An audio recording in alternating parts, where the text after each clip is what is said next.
Welcome to पढ़िया between film 1176। So guys, कैसे हो आप सब लोग।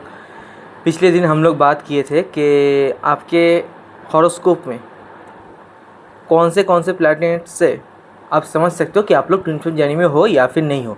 आज हम लोग बात करेंगे कि आपके सामने वाला बंदा, मतलब योर पार्टनर ऑफ इंटरेस्ट, आपको लगता है कि जो आपका ट्विन फ्लेम है, क्या सही मायने में वो आपका ट्विन फ्लेम है, इसको कैसे आप कंफर्म कर पाओगे। मतलब दोनों चार्ट के मिलान में कौन से प्लैनेट के पोजीशन कौन से पर्टिकुलर सेक्शन में या हाउस में या फिर दृष्टि संबंध में होने से आपका सामने वाला बंदा आपका ट्विन फ्लेम है, आपका डिवाइन मास्कुलिन या फिर डिवाइन फेमिनिन है, इसको आप कैसे कंफर्म कर पाओगे।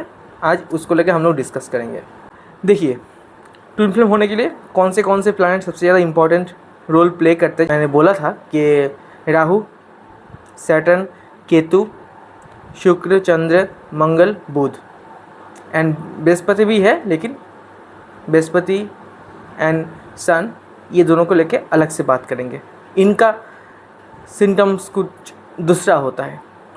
तो अगर आपको दोनों चार्ट मिलन करना है कि आपके सामने वाला पार्टनर आपका ट्विन फ्लेम है या नहीं, उसको आप कैसे समझते हो, पहले आप राहु को लेके देख लो। राहु आपका कुंडली में पहले तो आपका सेल्फ रियलाइजेशन सबसे ज़्यादा काम करेगा।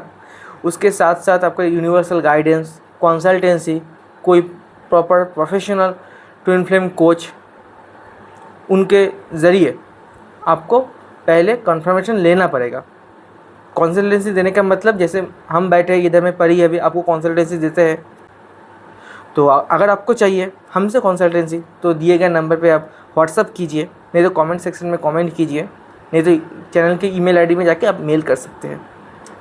तो अगर आपका कुंडली में जिस घर में राहु है, अगर आपका पार्टनर के कुंडली में सेम उसी हाउस में राहु है और किसी एक जन के राहु के साथ 7th लॉर्ड का दृष्टि संबंध हो रहा है, तो आप उनके ट्विन हो।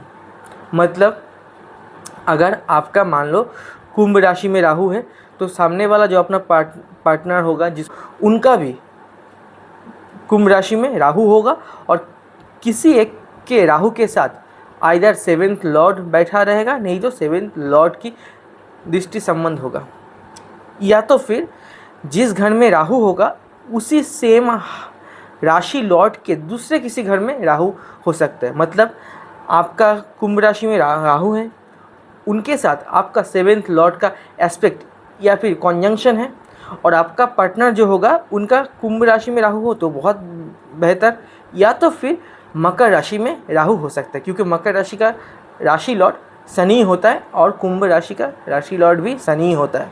ये एक पहला पॉइंट। इसी तरीके से मान लो किसी का मीन में राहु है और उनके राहु के साथ 7th लॉर्ड का दृष्टि संबंध है, और दूसरे जो पार्टनर होगा उनका भी आइदर मीन में राहु होगा, नहीं तो मीन का लॉर्ड कौन होता है, जुपिटर। तो जुपिटर दूसरे कौन से घर का मालिक होता है, सैजिटेरियस, धनु। मतलब दूसरे पार्टनर का भी आइदर मीन में राहु होगा, नहीं तो फिर सैजिटेरियस में राहु होगा। ऐसे देखा जाता है। सेकेंड पॉइंट, सैटर्न को लेकर ऐसे हम लोग देखते हैं कि सैटर्न आपके जिस घर में होगा, आपके पार्टनर का सैटर्न भी उस एग्जैक्टली वही घर में होगा विथ 7th लॉर्ड। ये हो सकता है, नहीं तो फिर आपके जिस घर में सैटर्न होगा उसी राशि लॉर्ड के दूसरे किसी घर में सैटर्न होगा विथ 7th लॉर्ड आपके पार्टनर का।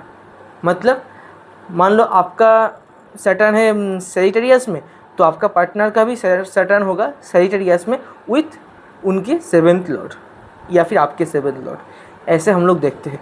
उसके बाद शुक्र को देखा जाता है। आपके जिस घर में शुक्र होगा, आपके पार्टनर का भी उसी घर में वेनस होगा, मतलब सेम हाउस में होना चाहिए। वेनस से ऐसे देखते हैं, तो फिर आपका सामने वाला पार्टनर आपका ट्विन हो सकता है। अभी देखिए, अगर ट्विन फ्लेम जर्नी को हम डिटेल में समझने जाएंगे तो ये होता है आपका सोल बेस्ड जर्नी, और ये सोल को जब समझना जाते हैं, सोल के कुंडली को, एक होता है आपका कुंडली। आपका कुंडली मतलब ये जो शरीर है, आप खुद। दूसरा होता है आत्मा का कुंडली, जिसको हम लोग लेते हैं D9 चार्ट या फिर नवांश चार्ट। तो जब सोल का वाइब्रेशन को कैच करना चाहते हैं, जब सोल का ऑरा को हम लोग समझने जाते हैं थ्रू एनी हॉरोस्कोप एनालिसिस, तब हम लोग नवांश कुंडली के पर्टिकुलर किसी प्लैनेट को देखते हैं, या फिर वहाँ पर पर्टिकुलर कुछ प्लैनेट्स होता है उनका प्लेसमेंट एंड उनका दृष्टि संबंध को देखते हैं, एंड वही प्लैनेट का मेन D1 चार्ट में डिग्री स्ट्रेंथ को हम लोग देखते हैं।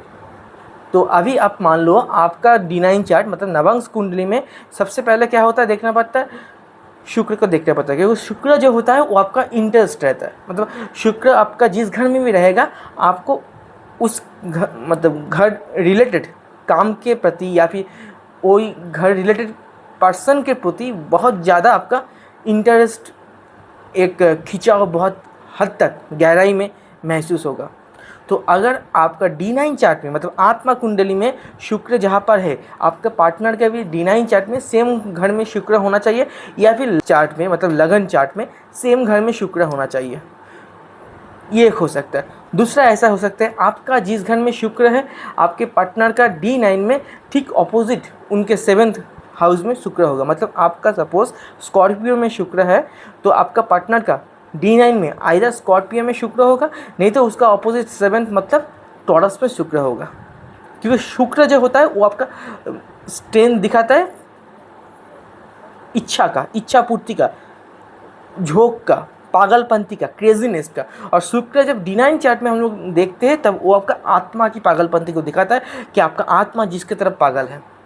तो इसीलिए D9 चक्र में शुक्र को देखना बहुत ज़्यादा इंपॉर्टेंट होता है जब हम किसी एक पर्टिकुलर पार्टनर के साथ मैचिंग करते हैं। और जब ट्विन फ्लेम जर्नी का बात आता है तो शुक्र के साथ राहु का एनर्जी को देखना पड़ता है, क्योंकि राहु जो होता है वो क्रेजीनेस को और ज़्यादा एम्पलीफाई कर देता है, बहुत मल्टीपल लेवल में उसको इंक्रीज़ कर देता है।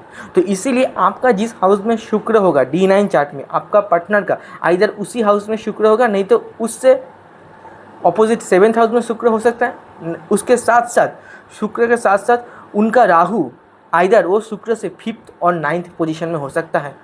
मतलब आपका मान लो D9 में जैसे बोल रहे थे स्कॉर्पियो में शुक्र है, तो आपका जो पार्टनर होगा उनका शुक्र भी आइदर स्कॉर्पियो में होगा, नहीं तो भी टॉरस में हो सकता है।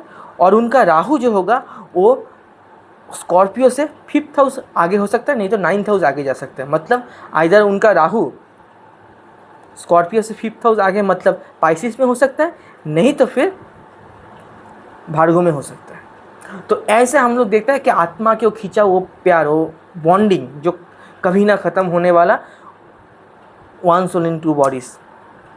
कौन आपका आत्मा का पार्ट हो सकता है, कौन आपका एग्जैक्ट ट्विन फ्लेम हो सकता है, इसके लिए बहुत डिटेल में डिग्री वाइज भी एनालाइज करना पड़ता है। ऐसे ऑनलाइन में हम वीडियो में इतना तो डिटेलिंग में बोल नहीं पाएंगे, उतना टाइम भी नहीं रहता है, ना ही आप समझ पाओगे। लेकिन ये एक लमसम एक प्रोबेबिलिटी हम आपको दे रहा है जिससे कि आप घर बैठे बहुत हद तक अपना कुंडली के एनालाइज करके खुद ही समझ जाते हो कि हाँ शायद ये हो सकता है, पॉसिबिलिटी है। अब इसके साथ चंद्र को देखना पड़ेगा। आपका जिस हाउस में शुक्र है आपका पार्टनर का D9 में उसी हाउस में चंद्र होगा या फिर उससे 9th हाउस में चंद्र होगा, ये आप देख सकते हैं। या तो फिर आपके पार्टनर के जो ग्रह उनके लग्न में होगा आपका भी कुंडली के 7th हाउस में मतलब ठीक उसके ऑपोजिट में वो ग्रह बैठा होगा। मतलब ये बनता है कि आपका मान लो मेष लग्न है और आपका लग्न में राहु है, तो आपका पार्टनर जो होगा उसका लग्न दूसरा कोई भी हो, मान लो कैप्रिकॉर्न में है, तो आपका अगर लग्न में राहु है तो उनका D9 के 7th हाउस में राहु होगा। मतलब आपका अगर मेष लग्न है, अगर आपका लग्न में ही राहु होगा तो उनका अगर कैप्रिकॉर्न लग्न है तो कैप्रिकॉर्न के 7th हाउस मतलब कैंसर में राहु होगा। मतलब रिवर्स में चला जाता है। आपका अगर लग्न में केतु है और 7th में राहु है तो आपका पार्टनर जो होगा उनका लग्न में राहु होगा, 7th में केतु होगा। ये पूरा बदल जाएगा, जैसे north pole and south pole दोनों जब एक जगह में आएगा तब एक दूसरे को कंप्लीट कर पाएगा। ऐसे हम लोग देखते हैं। सेम होता है D9 में, एक राहु केतु को लेके बोल दिया, दूसरा होता है मंगल और शुक्र को लेके। तो फिर आपका जिस घर में शुक्र होगा आपके पार्टनर के अपोजिट घर में शुक्र भी हो सकता है, मंगल भी हो सकता है, क्योंकि मंगल एंड शुक्र ये दूसरे का जो खिंचा होता है ये भी बहुत क्रेजीनेस वाला, सोल पुल एंड पुश वाला और high volume of love energy को दर्शाता है। तो ये सब आप देखिए। D9 चार्ट को आप सबसे ज़्यादा महत्व दीजिए अगर आपको देखना है कि सामने वाला पार्टनर आपका ट्विन फ्लेम है या नहीं। उसके बाद डिग्री देखिए, प्लैनेट की अंश बल देखिए, दिग्बली है कि नहीं देखिए, एंड उसके साथ साथ बृहस्पति का प्लेसमेंट भी देखिए। ये भी आपके पार्टनर के साथ आपका लाइफ का फ्यूचर हैप्पीनेस को बहुत ज़्यादा दिखाता है। तो खुश रहिए, मस्त रहिए। कोई कंसल्टेंसी चाहिए तो हमसे कांटेक्ट कीजिए। चैनल को और ज़्यादा सब्सक्राइब कीजिए, वीडियोस को लाइक कीजिए, शेयर कीजिए। Thank you so much.